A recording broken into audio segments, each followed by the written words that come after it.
Nah, ini penting juga kita memandang bahwa kita mendapatkan ilmu itu bukan semata-mata karena kita belajar, bukan semata-mata karena kita berusaha.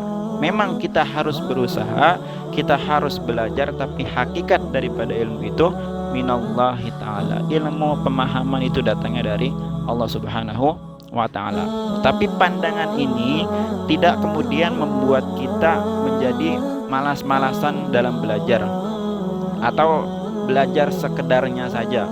Jadi asal-asalan belajar, tidak. Teman-teman semua tahu ada sahabat yang namanya Abdullah ibnu Abbas. Beliau ketika masih kecil didoakan oleh Rasulullah SAW, Allahumma faqihhu fiddin wa 'allimhu ta'wil. Nabi SAW berdoa untuk Ibnu Abbas, ya Allah, faqihhu fiddin, fahamkanlah ia dalam agama, wa 'allimhu ta'wil, dan ajarkanlah kepadanya takwil, pengetahuan atau cara mengetahui sesuatu yang tidak orang ketahui. Takwil itu ada yang menyamakan dengan istilah tafsir atau membedakannya juga bahwa takwil itu mengungkapkan makna yang tidak tampak dari sesuatu yang tampak, makna batin dari sesuatu yang zahir. Gampangnya takwil itu ilmu tafsir. Nah, dari doa Rasulullah ini beliau mendoakan bahwa Ibnu Abbas, Abdullah bin Abbas, kelak nanti akan menjadi seorang yang faqih dan ahli tafsir. Teman-teman semua membayangkan Ibnu Abbas itu pasti adalah sahabat yang beriman. Sahabat pasti beriman. Dan beliau, sahabat Ibnu Abbas, pasti meyakini bahwa Rasulullah itu adalah seorang nabi.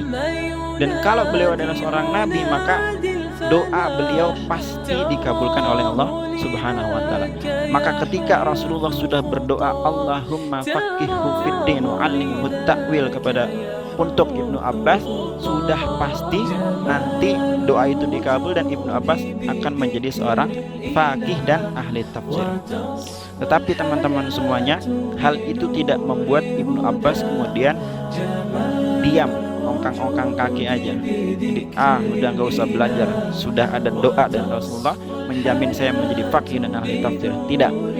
Malahan Ibnu Abbas senantiasa menuntut ilmu, datang ke majelis-majelis, baik belajar kepada Rasulullah SAW maupun kepada sahabat yang lebih tua, sahabat yang lebih senior.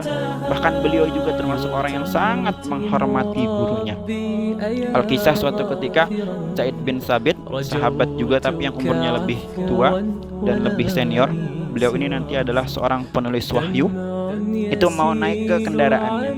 Lalu kemudian Abdullah bin Abbas ini membantu Zaid bin Sabit. Nah, akhirnya ketika Ibnu Abbas membantu, kata Zaid, udah nggak usah, tinggalkan itu wahai anak paman Rasulullah. Jadi Abdullah bin Abbas ini termasuk keluarga Rasul Ahlul Bait.